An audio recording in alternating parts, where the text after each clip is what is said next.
آج مذہبی لوگوں میں یہ جذبہ آہستہ آہستہ شارٹ ہوتا چلا جا رہا ہے۔ اچھا، اس میں قرآن نے مسلم اور غیر مسلم کا بھی فرق نہیں کیا، بلکہ جب یہ آیتیں نازل ہو رہی تھیں اس وقت زیادہ تر غیر مسلم ہی تھے۔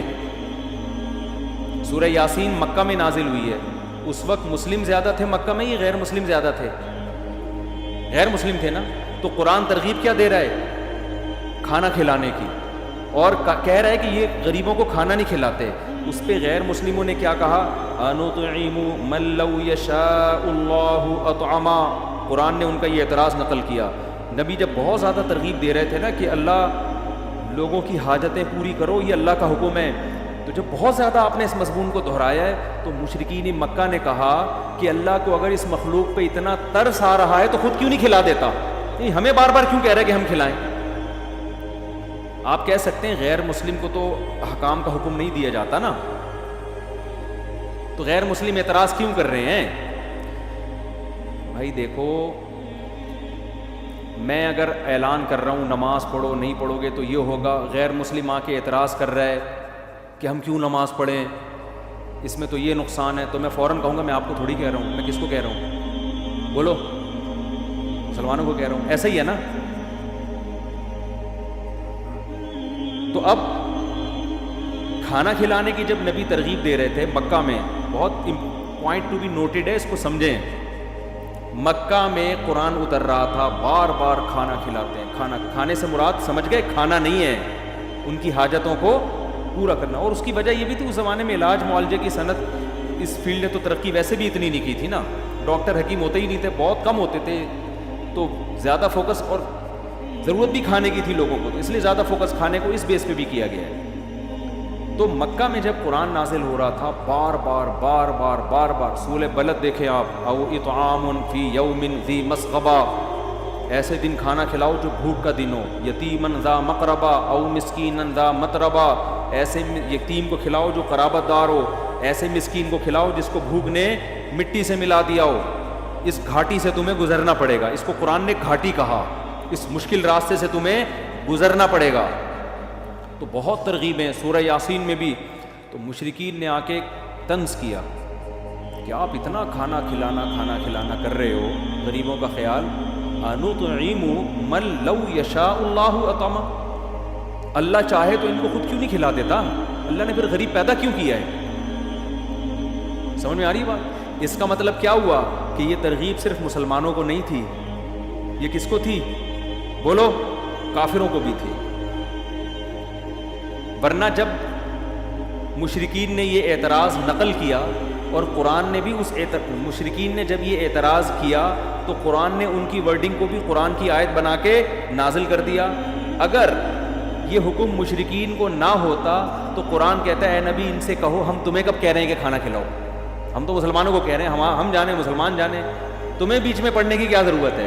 لیکن قرآن نے یہ جواب نہیں دیا۔ یہ اس کی علامت تھی کہ قرآن ان کو بھی ترغیب دے رہا ہے۔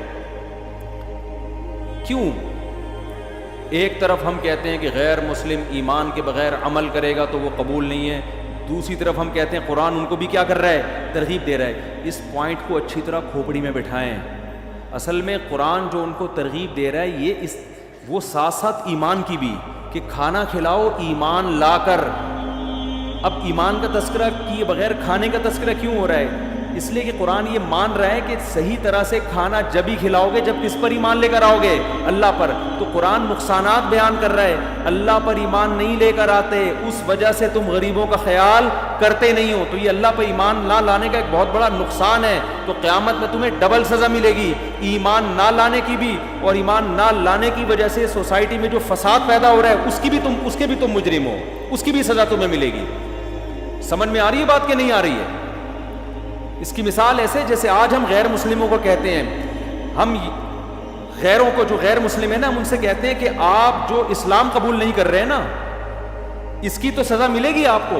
اسلام قبول نہ کرنے کی وجہ سے انسانیت کو جو تباہی کے دہانے پہ آپ نے لا کے کھڑا کر دیا ہے، اس کی مستقل سزا ملے گی آپ کو، کیونکہ یہ دونوں ایک دوسرے کے ساتھ لازم ملزوم ہیں۔ تو اسلام کو تباہی سے آپ کو، انسانیت کو آپ کو تباہی سے بچانا پڑے گا، اور تباہی سے بچانے کے لیے آپ کو اسلام کی طرف آنا پڑے گا، کیونکہ اسلام کی طرف نہ آنا اور انسانیت کی تباہی، یہ دونوں ایک دوسرے کے ساتھ کیا ہیں؟ لازم ملزوم ہیں۔ تو ایمان نہ لانے کی سزا میں ایک وجہ یہ بھی ہے کہ آپ انسانیت کے دشمن ہو۔ آپ دیکھ لو نا، جو لوگ ایمان نہیں لے کر آتے، خاندانی نظام کیا کر دیا انہوں نے؟ تباہ کر دیا۔ زنا معاشرے میں کیا کر دیا؟ پھیلا دیا انہوں نے۔ نشہ، شراب، ہر دوسرا۔ آج آپ لوگوں نے چند دن پہلے خبر سنی ہوگی نا، وہ شراب پی کے کوئی بہت بڑے آدمی تھے، اپنی بیوی پھڑکا دی انہوں نے۔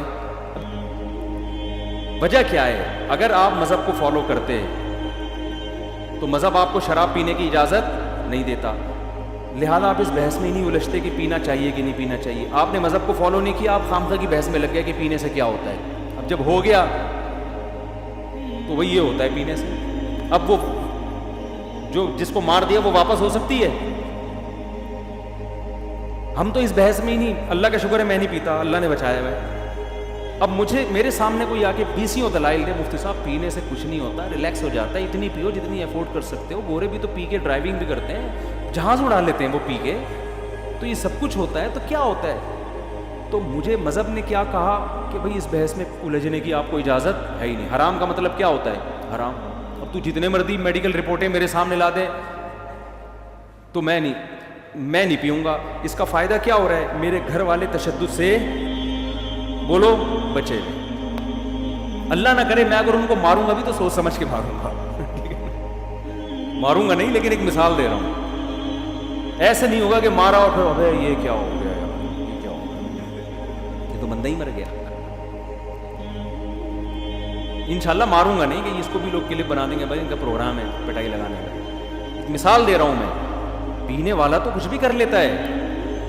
تو اب قرآن کا اسلوب کیا ہے؟ قرآن کیا کہے گا شرابیوں سے؟ کہ تم جو کافر ہیں نا ان شرابیوں سے کہے گا، جو کافر ہیں ان سے کفر کا سوال بھی ہوگا، شراب کا سوال بھی ہوگا کہ تم یہ ناجائز کام کیوں کیا کرتے تھے؟ تو وہ یہ نہیں کہہ سکتے ہم تو اسلام لائے ہی نہیں تھے، تو ہم اس کو ناجائز سمجھتے ہی نہیں تھے، اس لیے اللہ تو ہم سے صرف اسلام کا پوچھ، ہم سے شراب کا نہیں پوچھ۔ اللہ کہے گا نہیں، دونوں کا پوچھوں گا، کیونکہ اسلام لانا جو تم پر واجب تھا اس کی ایک وجہ یہ بھی تھی تاکہ تمہارے اندر اخلاقی برائیاں پیدا نہ ہوں۔ اب پیدا ہوئی ہیں تو ان اخلاقی برائیوں کا حساب الگ سے ہوگا۔